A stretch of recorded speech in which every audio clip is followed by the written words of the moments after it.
اور بغداد ایک علیحدہ ملک ہے۔ سرکار غوث پاک کا اعلان بغداد سے ہو رہا ہے۔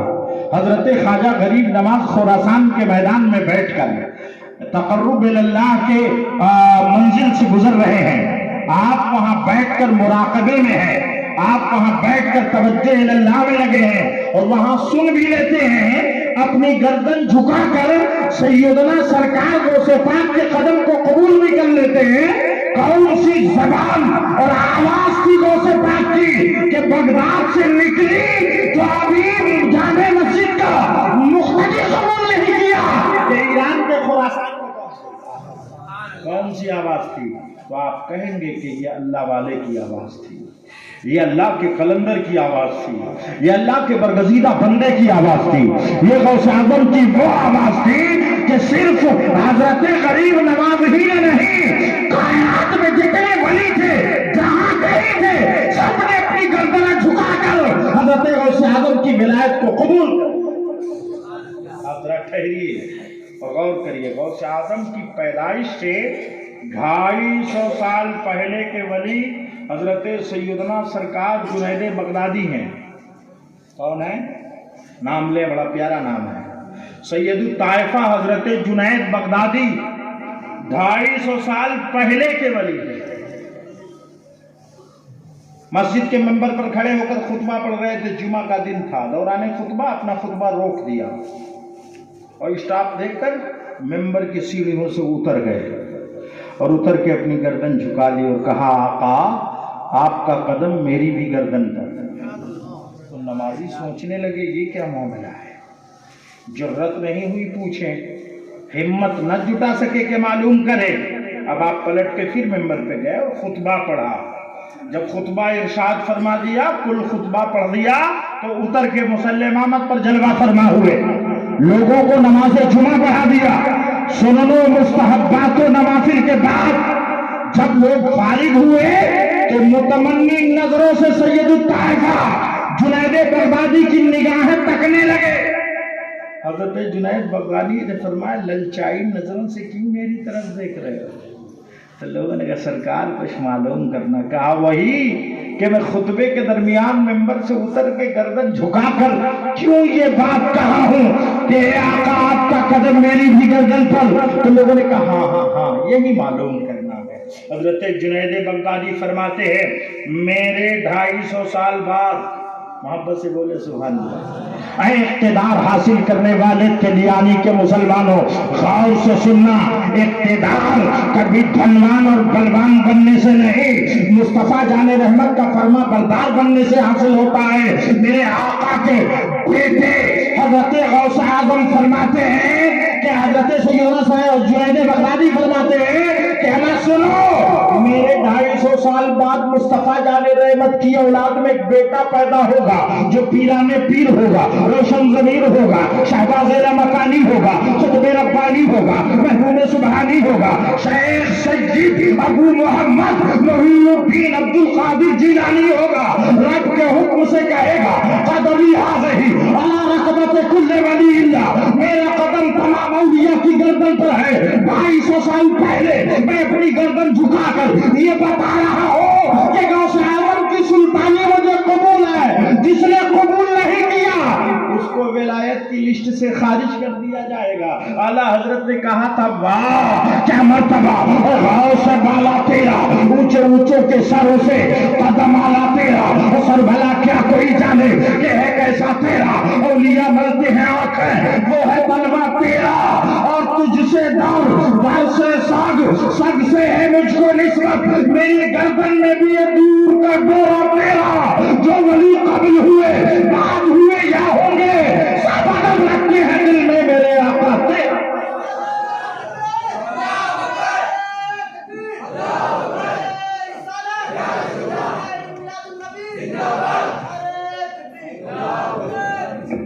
اعلیٰ حضرت کا نام سنا ہے؟ اعلیٰ حضرت کا نام سنا ہے؟ 14ویں صدی کے مجدد ہیں۔ یہ اتنا پیارا نام ہے نا کہ اس نام کو پڑھتے پڑھتے پڑھتے پڑھتے آدمی کے سینے کی کھڑکیاں کھل جاتی ہیں اور علم کی کچھ دولت عطا ہو جاتی ہے۔ یہ اتنا پیارا نام ہے۔ حضرت اعلیٰ حضرت کے دو بیٹے تھے، حجت الاسلام حضرت علامہ حامد رضا خان صاحب اللہ علیہ رحمۃ و رضوان، دوسرے بیٹے ہندوستان کے سب سے بڑے مفتی اعظم ہند تھے حضرت مصطفیٰ رضا خان۔ سرکار مصطفیٰ رضا خان پر جب القاء ہوا تو ابھی 100 سال نہیں ہوئے، 100 سال نہیں ہوئے ابھی۔ القاء ہوا بریلی کی زمین پر، اپنی گردن جھکا دی اور کہا آقا آپ کا قدم ہے، غوث اعظم آپ کا قدم ہے، میرے آقا پیرانے پیر روشن ضمیر آپ کا قدم صرف گردن پر کیوں، سر پر بھی، آنکھوں پر بھی، دل پر بھی، جگر پر بھی۔ کہتے ہیں یہ دل، یہ جگر ہے، یہ دل، یہ جگر ہے، یہ آنکھیں، یہ سر ہے، جہاں چاہو رکھو قدم۔ آپ ذرا اندازہ کریے اور غور کریے، یہ تقرب کیسے حاصل ہوتا ہے پتہ ہے؟ یہ تقرب کیسے حاصل ہوتا ہے؟ یا تو اللہ اپنے جلووں کے پردوں کو ہٹا دے اور آپ کی آنکھوں کو وہ ضیاء دے کہ آپ جلوے ربی دیکھنا شروع کر دیں، تقرب حاصل ہو جائے گا۔ اور یا تو پھر اپنے کسبی معاملات سے، اپنی محنت شاقہ سے، اپنے تقوی اور طہارت سے، اپنے پرہیزگاری سے، اپنی نمازوں سے، اپنے روزوں سے، اپنے سجدوں سے، اپنی تلاوتوں سے، اپنے فرما برداری سے، اپنی اطاعت شعاری سے اپنے رب کے جلوے کو پا لے۔ توجہ ہے نا؟ بھلا وہ جلوے رب کیا پائے گا، خدا کا تقرب کیا حاصل کر پائے گا جو اذان کے ٹائم گپے لڑا رہا ہوگا۔ اتنی خستہ حالی ہے ہمارے محلوں میں کہ امام صاحب اگر کسی مجبوری کے تحت چھٹی پر چلے جائے تو کوئی نماز پڑھانے کے لائق نہیں۔ کون پڑھائے گا؟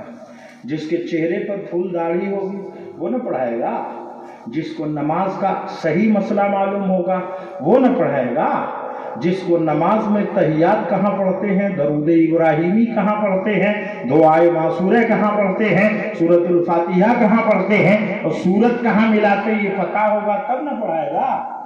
بولیے، جب سے دنیا بنی ہے اور جب ختم ہوگی تب سے تو اسلام نہیں ہے نا؟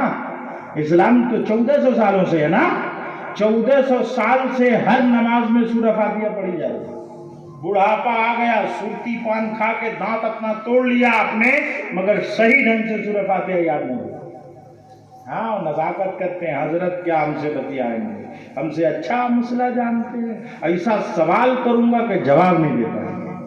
ارے میاں آپ سوال اگر یہ کر لے کہ حضرت موسیٰ کے ابا کا کیا نام تھا تو یہ آپ کے لیے ضروری نہیں ہے۔ اللہ اگر توفیق دے تو آپ سوال کریں کہ میاں نماز میں فرض کتنے ہیں، نماز میں واجبات کتنے ہیں، نماز میں سنن و مستحبات کتنے ہیں، یہ مانگو، یہ پتہ کرو، یہ سیکھو، تب جا کر رب کی رحمت آپ کو رحمت آغوش کر دے گی۔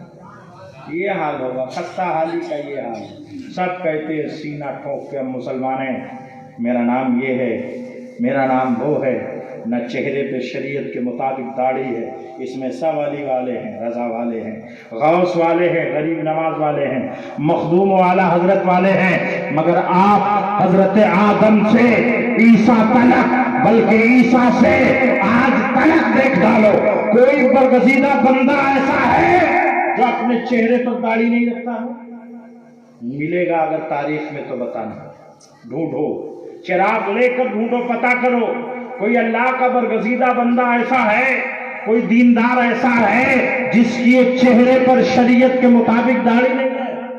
نوجوانوں سے بھی کہو تو یہ انگریزوں کی طرح داڑھی رکھوا لیتے ہیں، اس لیے کہ بڈھوں کو دیکھ چکے ہوتے ہیں، لیکن شریعت کے مطابق داڑھی نہیں رکھواتے، ہے نا؟ ان سے کہا جائے میاں داڑھی رکھ لو، ایک دفعہ ایک جگہ کہنا پڑا مجھے، میں نے کہا ارے داڑھی رکھ لینا چاہیے۔ ایک لونڈا مسکرا کے بولا ارے حضرت کیا کرا جائے؟ ہم نے کہا کیوں، کیا ہوا؟ تو کہا شادی نہیں ہوئی ہے۔ اچھا، میں نے کہا اب اگر آپ داڑھی رکھ لیں تو شادی نہیں ہوگی؟ کہا نہیں۔ تو کہنا پڑا میاں اگر سب نوجوان داڑھی رکھ لیں تو پھر شادی کی ظاہر ہے کہ شادیاں ہوں گی کہ نہیں ہوں گی؟ ساری خواتین اپنے سروں پر دوپٹہ ڈال لے تو کیا شادیاں نہیں ہوں گی؟ شادیوں میں پرمیشن مل جاتا اپنے بال